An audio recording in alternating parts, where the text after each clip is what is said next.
even as a kid, like my grandmother used to call me fingers. I would always just like fidget with stuff.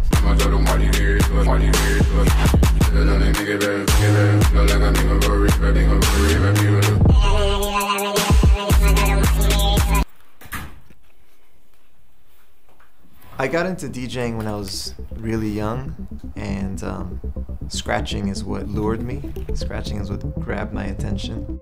As I discovered hip-hop and, you know, was aware of scratching as just this cool sound that you would hear in songs, I just tried scratching on my dad's record player. And while most people try that at some point and fail miserably, for whatever reason when I tried it, I had a knack for it. I like to not fully plan my sets. I like to keep myself in a place of improvisation. But I'm able to do that because when I was younger, I spent years and years and years preparing for everything like a madman. That was during a part of my life where I was doing these DJ competitions that require a surgical level of accuracy, you know, doing short sets where every single movement is calculated. I was able to then get to a point where I could progressively allow myself to keep more elbow room, more wiggle room, and learn how to allow certain almost mistakes or unplanned moments.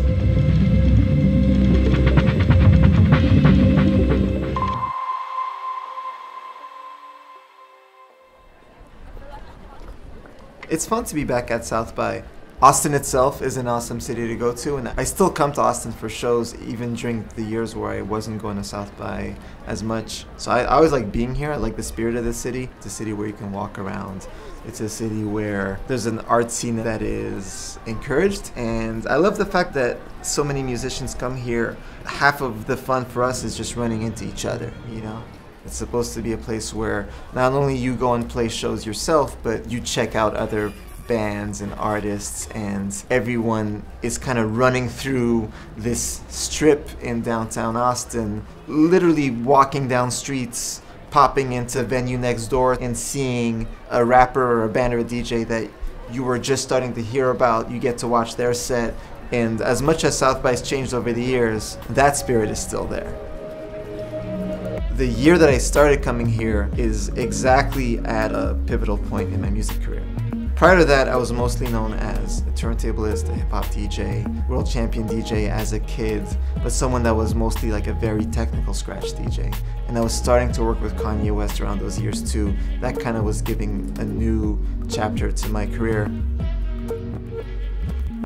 I like the fact that a lot of what I do, from the technical side of DJing to the scratching that I still do, to laptop production, to even running an independent record company that also involves an events business, a retail storefront, all this other stuff. All these things that I'm involved with are fields where there aren't any rules, and it's almost like encouraged to figure out your own way.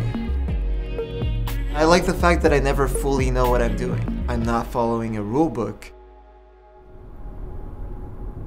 I think, part of what's awesome with the headphone listening experience is the listener has such proximity to all of your intentions. I'm really into combining certain elements of production that are very close to you and others that sound washed out in the distance. So whether it be depth of field or stereo field or detail work, they're kind of in optimal conditions for all of that. Everything is laid out right in front of you the way that it was designed to be experienced.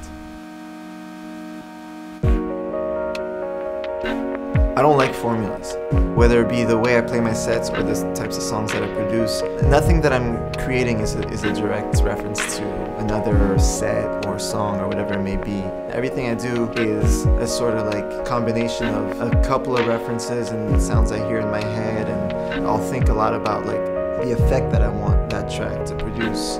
I think DJs play shows that are extremely different. I'm not a band or a vocalist who performs my own songs every night. I don't have a set list. I'll go from a festival in front of 20,000 people to a club in front of 400 people, sometimes in the same day. I might do an after party for that festival in the same city.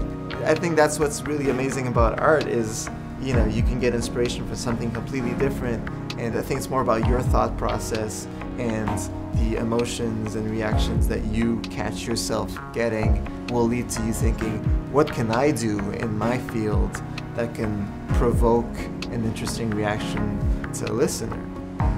For something to work and resonate, it doesn't need to be sophisticated. I think it's harder to make the simple stuff. To have that identifier, that fingerprint, when you're only working with an extremely limited color palette, that's even more interesting to me.